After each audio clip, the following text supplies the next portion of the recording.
지구에는 사람들과 많은 동물들이 함께 살아가고 있어요. 사람들이 살기 이전부터 크고 작은 동물들이 지구에서 살아가고 있었다고 하는데요. 그런데 어떻게 된 일인지 지구상의 여러 나라에서 동물들이 하나둘 사라지고 있다지 뭐예요. 동물들도 우리와 함께 살아가는 이웃인데 어떻게 된 일일까요? 지금부터 여러분에게 조금은 특별한 동물 친구의 이야기를 들려주려고 해요.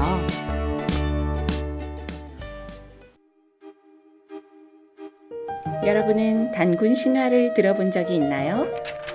아주 먼 옛날 하늘신의 아들인 환웅이 구름을 타고 인간 세상으로 내려와 세상을 다스리던 중 그를 찾아온 곰과 호랑이를 만나지요. 저희들도 사람이 되고 싶습니다. 그러자 환웅이 말하기를 빛이 들지 않는 동굴 속에서 이 쑥과 마늘만 먹으며 100일을 지내보거라. 깊은 동굴로 들어간 곰과 호랑이. 얼마지 않아 어둠과 배고픔을 견디지 못한 호랑이는 동굴을 뛰쳐나가 버렸어요. 하지만 끝까지 참고 견딘 곰은 100일 후 여인이 되었고 그녀를 옥녀라 이름 붙여준 환웅과 결혼해서 단군을 낳았어요. 단군은 훌륭하게 자라 우리 민족의 최초의 나라 고조선을 세웠다고 전해지는 이야기인데요. 단군 신화 속에서 곰은 듬직하고 참을성 있는 동물로 등장해요. 이 곰이 바로 우리나라에서 나고 자라온 반달가슴곰입니다.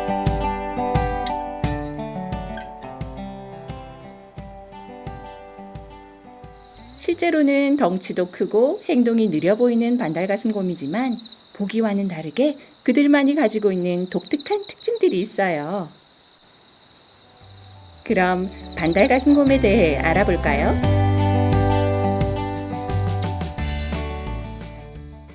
반달가슴곰의 가장 큰 특징은 가슴의 흰 색깔로 그 반달 모양의 털이 나 있는 게 가장 큰 특징이고요.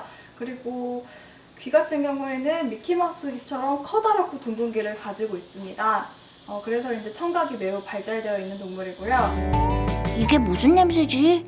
길쭉한 코로는 냄새를 굉장히 잘 맡는데 개보다 냄새를 무려 7배 정도 잘 맡는 특징을 가지고 있다고 합니다. 반달가슴곰은 4발로 다니지만 2발로 서기도 하는데요. 다 자란 반달가슴곰은 이만큼의 키로 자란다고 하네요.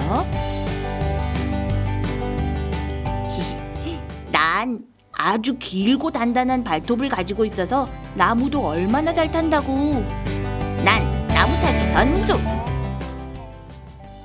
반달가슴곰은 어릴 땐 거의 나무 위에서 많은 시간을 보낸다고 하는데요.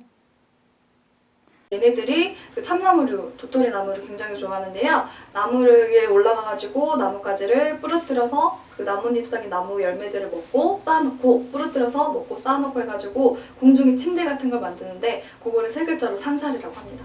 와, 멋진 나무 침대예요. 반달가슴곰은 자연에서 나는 제철에 다양한 먹을거리를 먹는데요. 좋아하는 먹거리는 계절마다 조금씩 달라요. 반달가슴곰은 초식동물일까, 육식동물일까?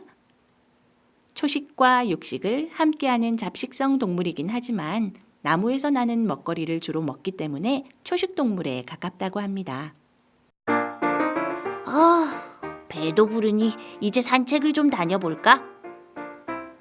나무 열매를 배부르게 먹고 난 반달가슴곰은 넓은 산을 돌아다니며 산의 여기저기에 배설물을 내어놓는데요. 더러운 똥이다, 똥! 모르시는 말씀, 내 똥이 얼마나 대단한지 모르는군. 반달가슴곰의 배설물에는 먹고 나온 많은 나무 열매의 씨앗이 섞여 있는데요. 이 씨앗들이 싹을 틔우면 같은 날 심은 일반 씨앗보다 훨씬 더 건강한 나무로 자란다고 해요. 것 봐, 나는 숲을 지키는 바수꾼. 나무 열매를 배부르게 먹고 난 반달가슴곰은 겨울이 되면 구멍 뚫린 나무 둥치나 바위굴로 들어가 겨울잠을 자는데 그동안 1마리에서 2마리 정도의 새끼를 출산해요. 갓 나온 새끼는 갓난 애기만한 크기라고 하네요. 배고파요. 맘마 주세요.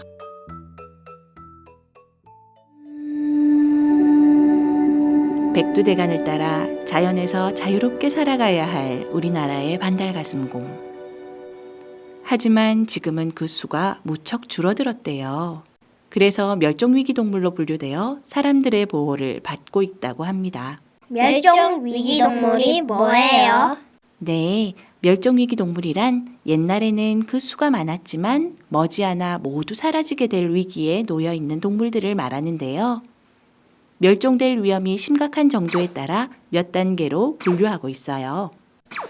반달가슴곰은 멸종과 가장 가까운 단계인 멸종위기 1급 동물로 지정되어 있습니다. 그런데 반달가슴곰은 어쩌다가 멸종위기 동물이 된 거예요? 대부분의 종들이 멸종으로 가는 이유 중에 제일 큰 이유가 사실은 그 야생 동물들이 살아가는 서식지 파괴가 제일 가장 큰 이유라고 보고 있습니다. 그래서 그 자기가 살아가는 터전이 파괴되다 보니까 모기 활동, 그다음에 번식 활동. 두 번째는 뭐 환경오염, 세 번째는 이제 과도한 포획, 그러니까 사람들에 의해서 뭐 반달가슴을 너무 많이 잡아내서. 많은 학자들은 이대로라면 2020년쯤 반달가슴곰은 우리나라에서 한 마리도 남지 않고 사라질지도 모른다고 경고했는데요. 하지만 2004년부터 반달가슴곰을 구하기 위한 움직임이 일어났어요. 반달가슴곰을 복원하는 일이 그것인데요. 복원이란 예전으로 되돌리는 것을 말해요. 옛날처럼 반달가슴곰이 잘 살던 곳을 지켜주고 가족 수도 늘어나게 하는 복원 사업을 하는 곳이 있다고 해서 찾아가 보았습니다. 네, 저희 정보원 기술로는 우리 인간들 때문에 사라져가는 멸종위기 종들을 복원하는 일을 하고 있는 연구기관입니다. 지리산에서는 반달가슴곰을 복원하고 있고요. 그다음에 저기 설악산에서는 산양을 복원하고 있고요. 소백산에서는 최근에 여우 복원을 시작했습니다. 그래서 지금은 지리산 내에 반달가슴곰의 수가 다시 늘어나고 있다는 반가운 소식이에요. 와, 정말 다행이에요. 네, 정말 다행이에요. 하지만 동물과 사람이 함께 누리는 자연은 단 몇 사람만의 힘으로는 만들 수 없어요. 우리나라에서 반달가슴곰뿐 아니라 다른 멸종위기 동물들이 다시 자연의 품에서 행복하게 살아갈 수 있도록 우리 모두 함께 지켜줘요. 반달가슴곰과 함께 살아요.